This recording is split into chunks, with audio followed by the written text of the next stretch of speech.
Catherine Bernardo at Fiang Smith kinukumpara ng mga netizens. Welcome to Showbiz Updates! It's Chika Time! Now na! Usap-usapan ngayon ang pagkumpara kay Fiang Smith kay Catherine Bernardo.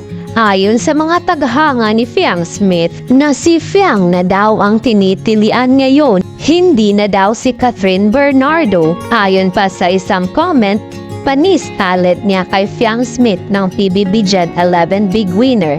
Di mo ramdam sikat, walang kay buhay-buhay kumanta. Hirap na nga sa dancing, kumanta pa. Si Fiang, feel na feel mo siya Madali ka niya mapasaya at iyak sa natural na acting niya. Ayon naman sa isang netizen, masasapawan na siya ni Fiang. Mas matunog pangalan ni Fiang ngayon. May talent din kasi si Fiang at kaya makipagsabayan sa lahat.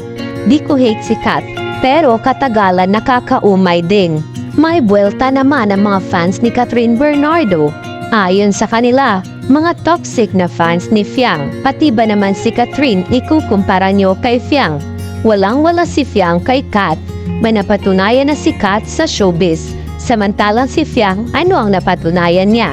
Pagiging big winner sa PBB, yun lang.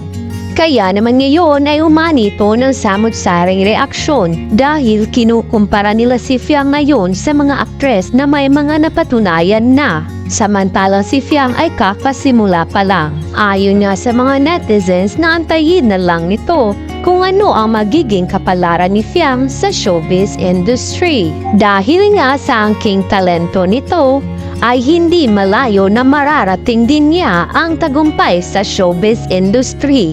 Kung kayo ang tatanungin, tama ba na ikumpara si Fiang Smith kay Catherine Bernardo? Just comment down below!